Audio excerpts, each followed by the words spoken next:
Good evening, everybody. Hey, the last shot of my last video, I showed you this picture right here. What this is my new septic system. I've hired some guy or a group of guys to come and put this in. Hopefully they do it this week, so that'll be an ongoing little video as I watch them do that. I put 4 septic systems in, and that was before the county had a lot of rules. And now they got a lot of rules and permits you got to have and such. So you know what? It's just easier for somebody else to do that. But that's not really what I want to talk about today. So what I want to talk about today is don't be a hater. So here I am working on my daughter's car.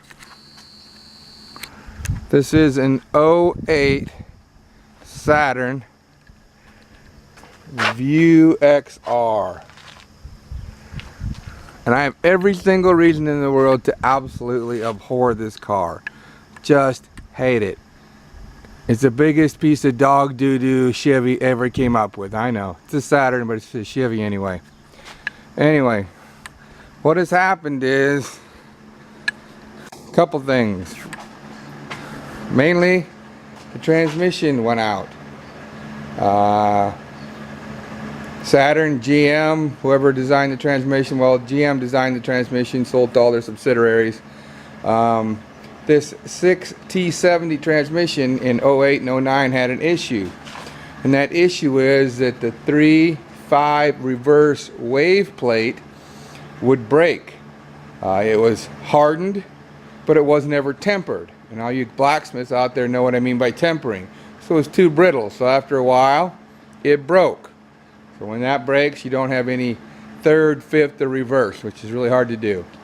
Anyway, so right now we've got a brand new transmission in there, remanufactured, good for 3-year warranty, 100,000 miles. Our issues with this engine in double overhead cam is the cam chains. You see here, it's got 3 different cam chains. Like overkill, right? Man, if this doesn't look like a little indie engine, I have never seen one. This is a high performance, high feature engine. You're going like, yeah, but look at all the maintenance issues. Yeah, you're right, there are maintenance issues. But, you know what? I should hate this engine, but I don't. The reason is, or I should hate the car, but I don't. The reason is, it's because it's a people issue. It's a person issue.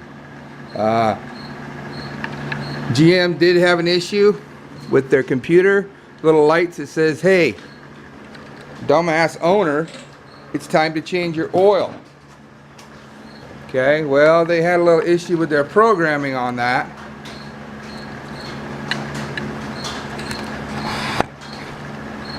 That sometimes that oil light, change oil light, wouldn't come on for like 16,000 miles. Okay, and no offense to the soccer moms out there, but when's the last time you saw a soccer mom check her oil? All engines use a little bit of oil, and at 16,000 miles, this engine holds 5 quarts to start with. It might have been down 2 or 2.5 or even 3 quarts. A high performance engine like this, down 3 quarts of oil, you can kind of see what happens. You can see all the coked up areas. You see how it kind of burned the oil. This is after I've cleaned it. This has actually been cleaned up already by me. So this is really an operator issue. Yeah, maybe they should have done a better job of programming the idiot light, but it still takes an idiot to drive the stupid thing. So I've got a 5-liter Ford with double overhead cams, which I change oil religiously with synthetic at 5,000 miles.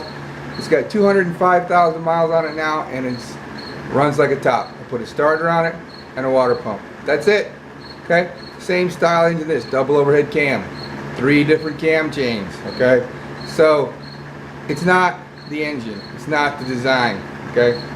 It's not the transmission. Okay? The thing about the transmission is GM acknowledged their issue. They even gave a 10-year 120,000 mile warranty. Whoever owned this car before me wasn't smart enough to check it to see if they needed to get this transmission replaced before the warranty ran out. They didn't. When I got it, It was over that number. It's got 132,000 on it now, and it's over. You can't blame GM.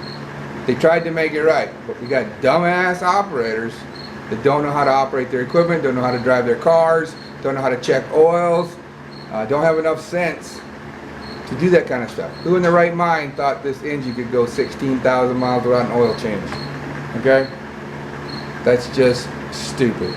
So anyway, my point is don't be a hater. I have every reason to hate this engine. I have every reason to hate this car. Okay? But I spent almost $4,000 on the transmission and the engine, the downtime. I'm replacing every single part on the front of this motor because it's a transverse motor. And if you don't, I'll probably have to go back in and do this again. So everything on the front is getting replaced. Okay? Close to $4,000. Okay? It's probably what the car's only worth. But I believe this engine will now run another 100 to 150,000 miles trouble-free because we're going to operate it correctly. We're going to read the operator's manual. We're going to listen to our better judgment and change oil when we should.